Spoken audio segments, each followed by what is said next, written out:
kako visoke bodo cene elektrike? Ali se splača naložba v fotovoltaiko in baterije? Oskar Škulj nam bo razkril, kako zaščititi svoj dom pred naraščajočimi cenami energije. Več na oddaji Moj dom na Ljubljana TV.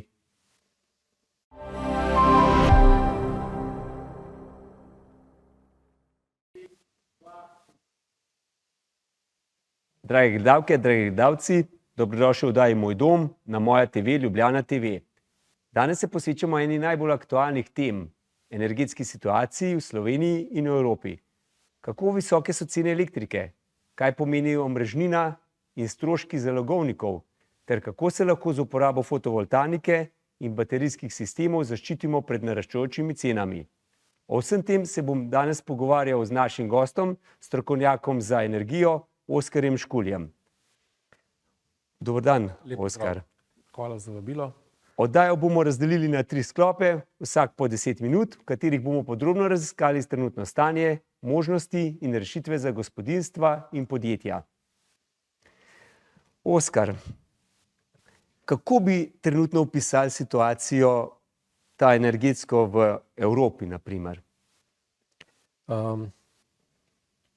Situacija je takšna, da se Evropa vedno, ko prihajajo neke geopolitične spremembe ali pa neke spremembe, recimo kot je bila vojna v Ukrajini ali pa zdaj na Bližnjem vzhodu, smo izpostavljeni večjim tveganjem odnosno problematiki po surovinah, kot so nafta in plin, ki sta pač pomemben dejavnik, sploh plin pri energetiki.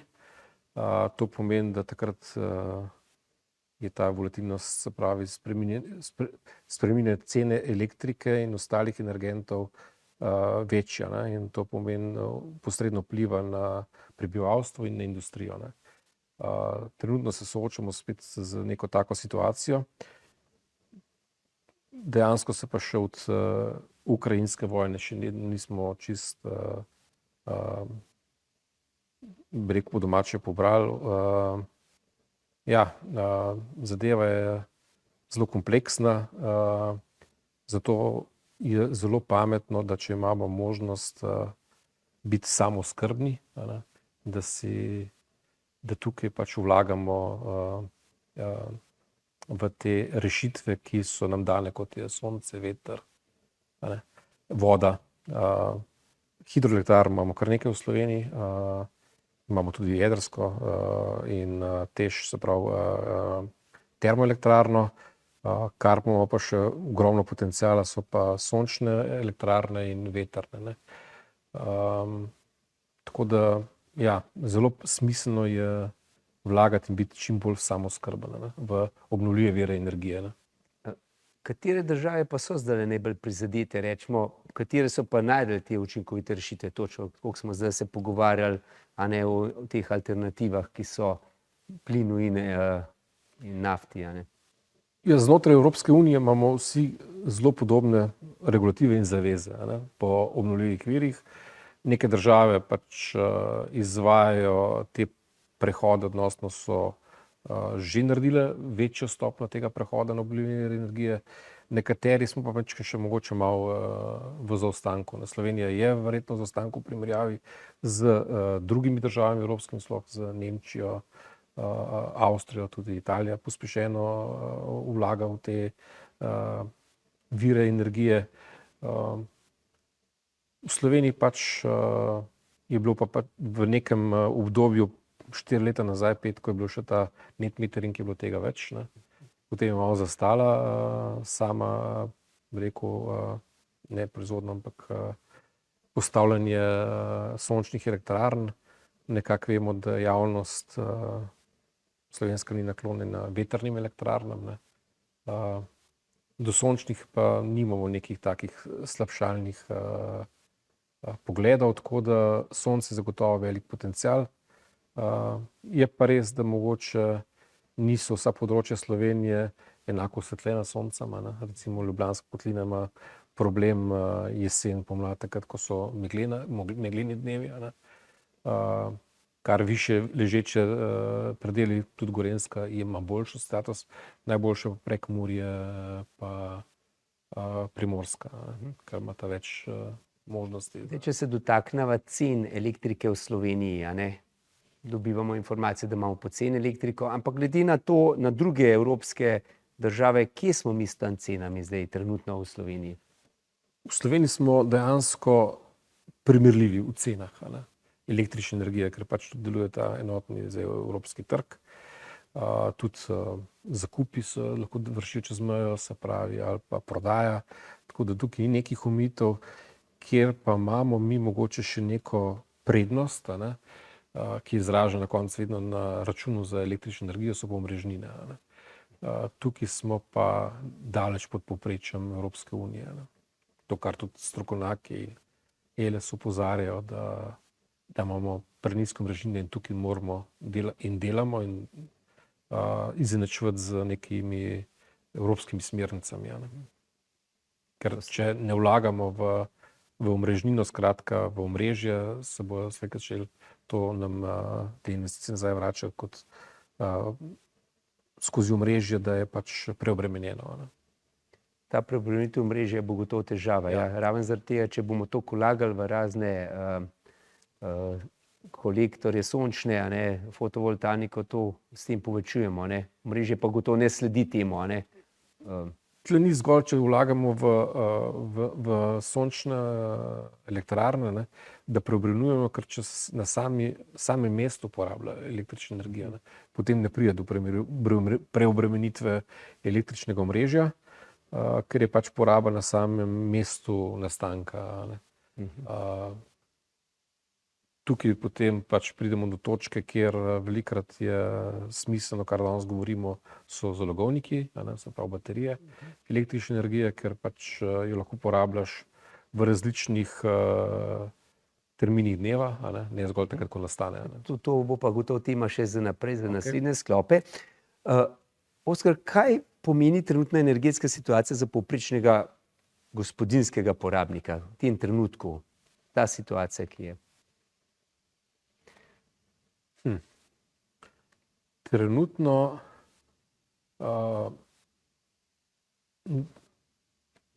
če gledamo, a ne, cena energije na sami položnici, ki jo imamo, a ne, glede na to, da smo rekli, da sama omrežnina ni. Sama cena energije je relativno nizka v primerjavi z omrežninami, ki se že dvigujejo, ne.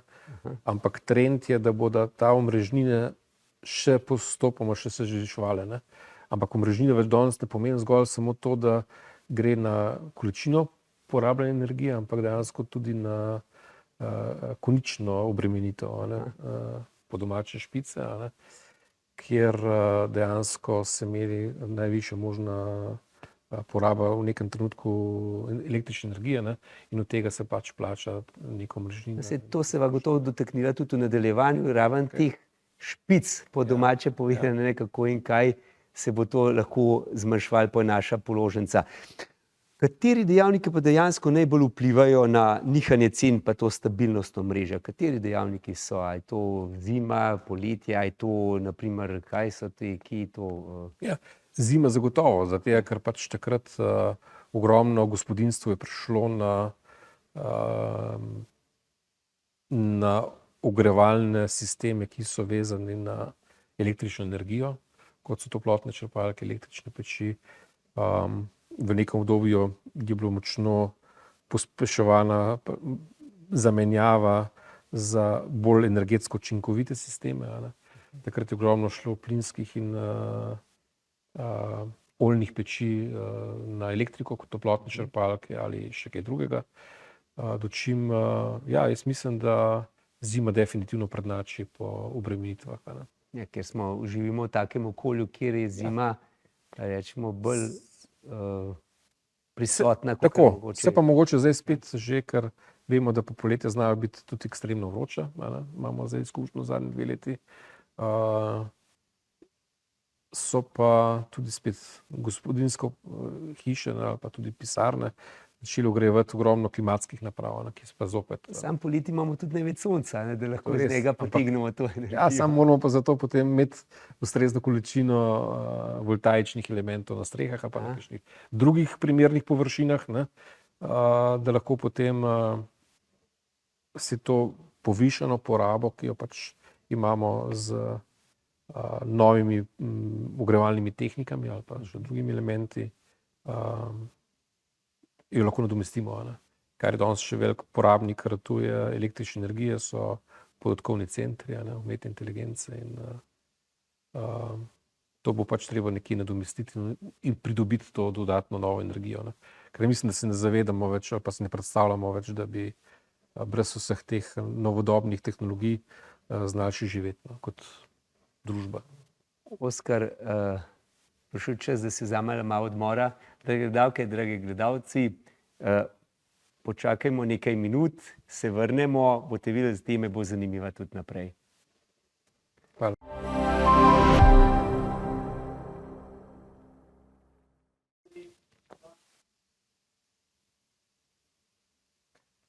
Pozdravljeni nazaj, dragi gledalke in gledalci, smo v oddaji Moj dom, z mano gospod Oskar Škulj, strokovnjak za energetiko.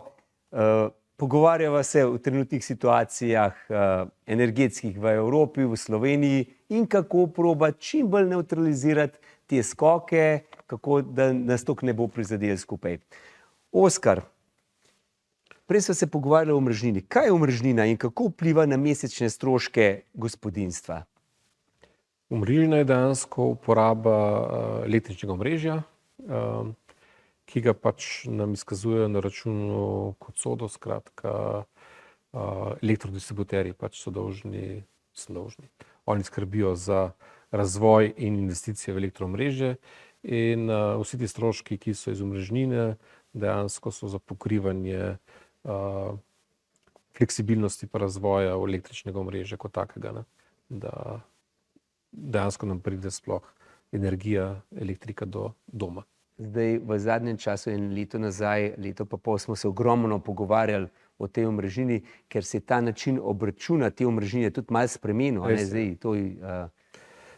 Zdaj pač dinamično, pač intervali so krajši, so 15-minutni, včasih so pač tudi sploh industrija je gledala, kdaj je prižgala največje obremenitve ali pa recimo najbolj potrošne naprave, odnosno stroje, da so se izogibali nekim višjim zaračunanim omrežninam ali pa špicam, skratka, konicam. Danes pač temu ni več tako, da praktično je mogoče se izogniti obračunu ali pa da bi na ta način naredil nek prihranek. So pa res smo imeli lanske veliko debate pa tematike na temo omrežnin, koliko jih bilo, a bo recimo polet, jesen, spomlad in zima drugačno. Smo šli takrat na dve. Mislim, da imajo v pripravu Eles še več teh omrežnin, mislim, da bo šlo na 5 različnih tarif. Res, tako kot je bilo pač prvotno predlog, ker njihovi izračuni kažejo, da premalo v bistvu plačujemo za uporabo omrežja. Dejansko ni toliko priliva, da bi se to omrežje lahko razvijal in vzdrževal, da bo to vzdržno, dolgoročno. Res je, oni imajo investicije, če hočemo, da bo pač to omrežje, tako kot so že prej govorili, prvem delu tudi še vzdržno, ker pač iz dneva v dan imamo več porabnikov električne energije, kot družba, moramo tudi vračati v električno omrežje. Recimo, kar je bilo ena zanimivo zdaj, se je izkazalo ob temu naravnih katastrofah, pa recimo zdaj, ko so bile težave, na Gorenjskem smo imeli pa ta osrednji del močen veter, vetrolom, nekaj dni nazaj, 14 dni nazaj ali 3 tedne je bilo tisto sneženje, Koroška, Štajerska in dejansko, če bi bilo tisti sneg takrat, ki je bil na Štajerskem, na Gorenjskem, bi bil teh izpadov pa težav predvsem manj, ker Gorenjska ima kot predel Slovenije največ vodov v zemlji, ne? Tako da nimamo toliko po zraku, kar je pač najbolj izpostavljeno in to nas pač rešuje. Ne? Je pa res sama investicija v tako omrežje višja in zaradi tega pač so lahko tudi višji stroški, ampak je smiselno vlagati v nova drugačna omrežja, ki pač nudijo večjo odpornost tudi na okoljske spremembe. Ne? Se pravi, to omrežnino bi dejansko zdaj imetniki oziroma tisti, ki so imeli svojo fotovoltaiko na strehah pa te zadeve in so proizvajali svojo elektriko, načeloma niso plačevali te omrežnine, Ja. ampak dejansko bi mogli tudi ti plačevati in za prijeto energijo in za oddano energijo. Nekaj se zdaj že zaračunava omrežnine, ne? Ponovno tudi te, ki so še na net meteringu. Se pa s tem pač dejansko v veliki večini lahko izognemo, če imamo možnost shranjevati na samem mestu proizvodnje, a je to podjetje, je to gospodinjstvo, skratka z baterijskimi zalogovniki, lahko shranjujemo na samem mestu in porabljamo takrat, ko jo rabimo. Skratka, mi lahko razporedimo porabo čez cel dan. Je pa pri tem zelo pomembno optimirano projektirano, skratka, da vemo, kakšen tip porabnika je nekdo, in se na podlagi tega naredijo izračuni, analitika in potem se optimizira in postavitev sonca in zalogovnika. Tako da točno ta zalogovnik nam bo potem zmanjšal tudi samo priključno moč, ki je spet rangirana glede na časovno obdobje, katero porabljamo. Dejansko se bo to da lahko to našo položnico potem znižati raven s tem zalogovnikom. Ja. Zdaj pa, Oskar, zalogovnik, vsi tu mislimo, wow, to je pa to ogromno denarja, to se ga pa jaz skoraj ne morem privoščiti. Ampak kakšna je, rečemo danes, investicija v ta zalogovnik in kako se ga to dolgoročno izplača, rečemo, Ja, po vseh teh bi rekel analizah ali pa predikcijah, v koliko času se povrne sama naložba v recimo zalogovnik, ker moramo pa nekaj vedeti, da zalogovnik pa sončna elektrarna nimate enake življenjske dobe. Elektrarne sončne imajo življenjsko dobo 30 let, Pri baterijah pač govorimo, ko vemo tudi, kako je pri avtih, lahko govorimo 10 let, ker gre do degradacije recimo več kot 40-50% že v tem obdobju. Spet način koriščenja, kakšni smo porabniki tega, koliko ciklov naredimo na teh baterijah, se pravi prazne napolnjenja in ja, zato je vedno zelo pomembno in mislim, da je ključni moment je pri samem projektiranju rekel, ne samo investicije, ampak postavitve tega energetskega objekta, elektrarna plus zalogovnik. To se je ta uporaba zalogovnika, to, da se medsebojno dopolnjevanje same elektrarne in pa zalogovnika, to Ja. danes. In tudi recimo, tako kot sem prej že omenil, sama poraba posamičnega uporabnika. Zato pač pri nas vedno vsakemu potencialnemu kupcu, investitorju predlagamo pač, da imamo omogočen dostop do Moj Elektro, kjer pač vidimo, kakšen tip porabnika je in na podlagi tega in seveda tudi konfiguracije strehe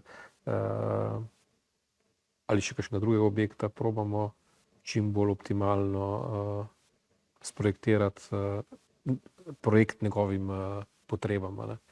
Ker včasih rečeš, mogoče se kakšni srečajo, ja, vsem če imamo mečken več, ampak tukaj pomeni več, tudi večja investicija.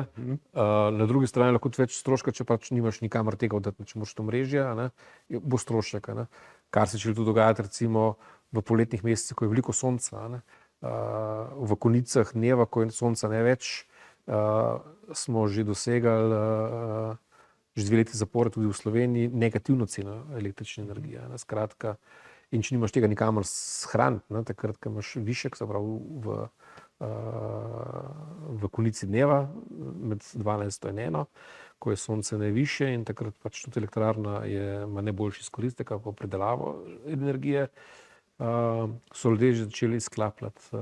No, to pomeni, ravno včeraj smo imeli debato ob kavi, ne, ko delaš elektrarno, kar daj povečje maksimalno, da je gor, kakor lahko, ampak v končni fazi je to ni v redu. Ne, če nimaš pač porabe, če daješ v omrežje, pač omrežje takrat doživlja šok, ne, in tudi znano je zdaj že po vseh teh ugotovitvah pa analizah, zakaj je bil takrat v Španiji šok, ne, se pravi mrk, ne.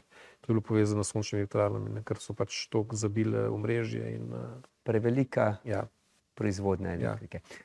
Tako da danes tudi že elektrodistributerji, skratka ti, ki skrbijo za naše omrežje, že predpisujejo določene vgradno nekih kontrolerjev noter, skratka, da če je nekaj preveč, pa če dejansko proizvaja nek šum v omrežju, ki je prekomeren, ti lahko izklopijo. Se pravi, da se dejansko lahko omejuje ta proizvodnja.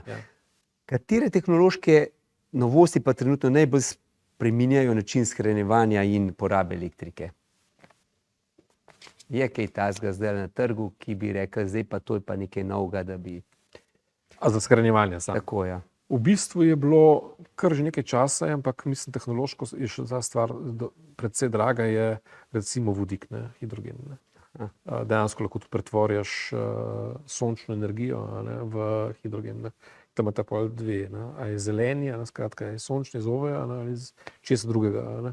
Recimo mesto Ljubljana pač je dala že neko polnilnico tudi za vodik, ne. Mislim, da v Stanižičah, tam je cena še zelo visoka, ki je pač javna polnilnica. Načrtujejo, pa dejansko je tudi že v izvedbi, pa v Kosezah, kjer bomo imeli polnilnico tudi za avtobuse, ne, skratka za javni promet, in tam bo pa direktno šlo iz sonca v... Včeraj sem res videl na avtobus, ki že piše vozim na vodik. Ja, se pravi, to že deluje. Ja. Spet so prišli do odmora, dragi davki, dragi gledalci, se vidimo čez nekaj minut. Hvala.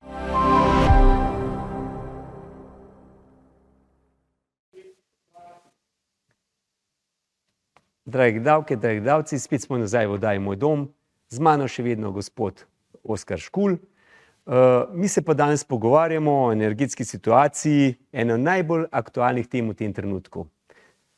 Oskar, kako učinkovita je postavitev fotovoltaike danes glede na investicijo in prihranke?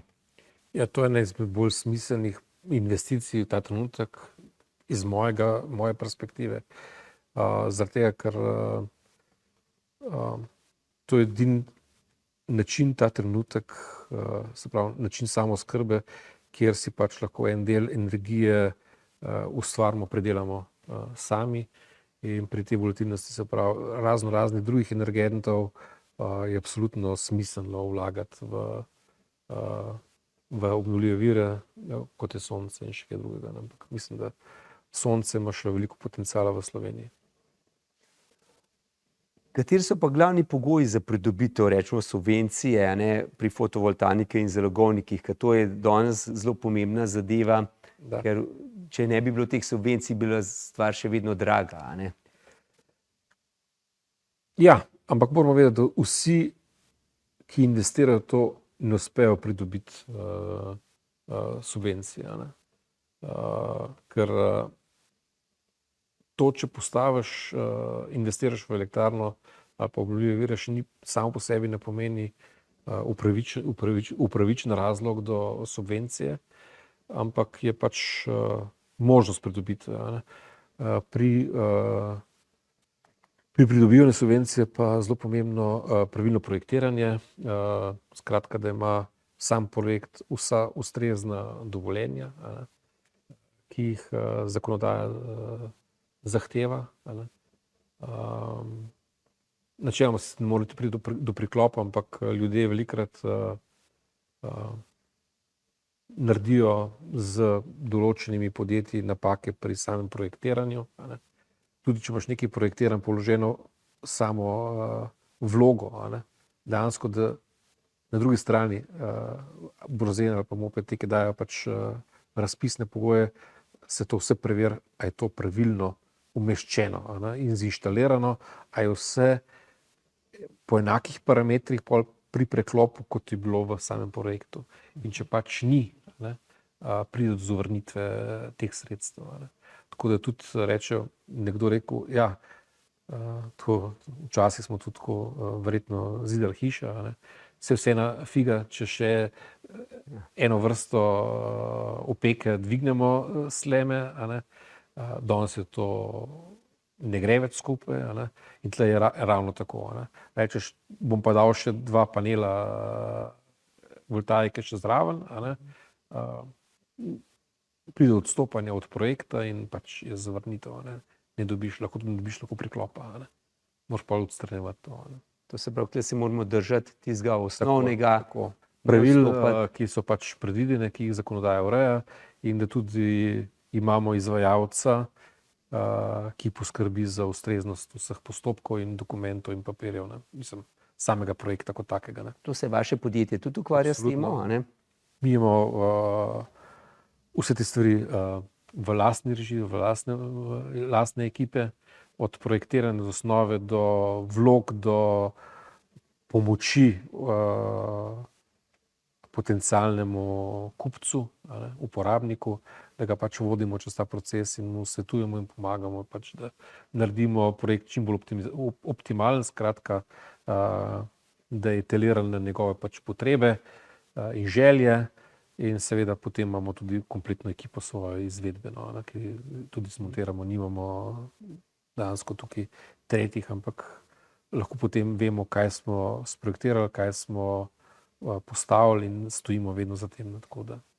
Kaj pa zdaj, naprimer, ko projektirate pa v tem trenutku, a se zanimanje za to kombinacijo zalogovnik in pa paneli zdaj povečuje to zanimanje? Da. Posebno v zadnjem času, ko se pač napovedujejo dvigi omrežnin vsega tega, ne. Tudi večja nihanja pri ceni električne energije, se ljudje odločajo, ja, da si shranjujejo energijo in jo porabijo takrat, ko imajo pač potrebo po tej energiji, a ne. In tudi, mislim, da so tudi subvencije najverjetneje vezane na to, da so višje ali kako. Tako, so različne subvencije med fizičnimi uporabniki pa gospodarstvom, poslovnimi subjekti, ampak trenutno pač so subvencije za baterijo plus sončno 40% za fizične uporabnike, a ne. Katere napake pa naj ljudje najpogosteje, recimo, delajo pri teh projektiranjih oziroma kako preprečijo te svoje napake, a ne, kot delajo te energetske rešitve ravno s temi, a ne. To je zanimivo vprašanje. Iz mojih izkušenj pa to, kar pač vidim, da pa to ni zgolj v energetiki, da na koncu pogledamo včasih tudi, bi rekel, lahko zavajajoče, ampak bi rekel zelo ugodne ponudbe, ne, ki včasih ne pokrijejo sama tista ponudba kompletnega projekta, tako kot je bil nastavljen ali pa predstavljen, ne. In na račun tega, da rečemo, da bomo šli narediti nek prihranek, a ne, ali pa bomo neko delo izvedli sami ali pa s sosedom, pač tam ni nekega jamstva. Jaz mislim, da je to potrebno prepustiti strokovnjakom, ki dajo garancijo na cel projekt, na celo inštalacijo, na umestitev na streho, na zalogovnik, skratka, ker kljub vsemu je pač elektrika nekaj, kar pravi včasih, da se ne smemo igrati, da se lahko upečeš. Dejansko tukaj so že bile izkušnje v preteklosti, ne da so se opekle, ampak da so določeni objekti zaradi šlampaste montaže ali pa izvedbe prišlo do iskrenja in požarov, a ne. To je pa tisto, kar se noben ne želi, ne. Sicer to pač meče pol slabo luč na vse, ki izvajajo, a ne, take, bi rekel, vgradne, ampak jaz mislim, da je treba vsakemu rečem, da nema prever, a ne, konkurenco, pa dober gras gre v 9. vas, a ne. In ja, so podjetja, tako kot je recimo tudi naše, kjer v samem obstoju podjetja nimamo praktično nobene reklamacije, ne, na nobenem objektu, a ne. Glede na to, da vaše podjetje ste strokovnjaki na tem področju, kakšen svet bi dali vsem tistem, ki želijo postati bolj energetsko neodvisni? V tem trenutku Kaj jim svetujete? Najprej treba pač realno pogledati zmožnosti, ki jih ima objekt. Vsi objekti mogoče nimajo ustrezne lege, sploh recimo samo slemišče. Čist 100% idealnih jih je malo. Se pa dajo narediti neke izračuni, neke simulacije, kako postaviti, da je to in cenovno in iz uporabnega vidika najbolj optimalno. Ja, in druga stvar je potem pa, če že to gremo čez, a je ta streha primer tudi statično. Recimo, vemo pri industrijskih uporabnikih, recimo skoraj ni objekta, kjer ni treba preverbe tudi statične ustreznosti, ker vemo pač, da sama konstrukcija in montaža lahko spremeni statiko v ostrešju. Pri individualnih hišah ni tak problem, kot je recimo v industrijskih halah. Moramo se zavedati, da smo pač v področju, kjer je pač tudi lahko sneg, in to odvisno spet od predela Slovenije, ampak ja, vse te vplivi na koncu vplivajo na samo izvedbo, ampak jaz svetujem vsakemu, ki razmišlja, da se obrne lahko tudi na več ponudnikov, ampak potem poiskati neko sticno točko in nekoga, ki je v samo temu postopku, ne rekel sam predstavitev, ampak podaja nekih informacij, bil najbolj realen pa recimo zaupanja vreden. Ampak če se odloči za vaše podjetje, se pravi, ga vi peljete od začetka do konca, čez cel postopek in na koncu rečete, zdaj pa to. Pri nas recimo lahko imamo tudi že prek spleta ali pa se pravi ali drugih zadev izkažejo interes za vgradnjo teh obnovljivih virov energije in pač potem naši strokovnjaki, projektanti, odnosno tisti, ki imajo ustrezna znanja, da pristopijo tudi k strokovnemu delu ponudbe, se posvetujejo z njimi, kakšne imajo želje in potem pač gre v fazo samega projektiranja, sem že rekel, in potem na koncu tudi do izvedbe.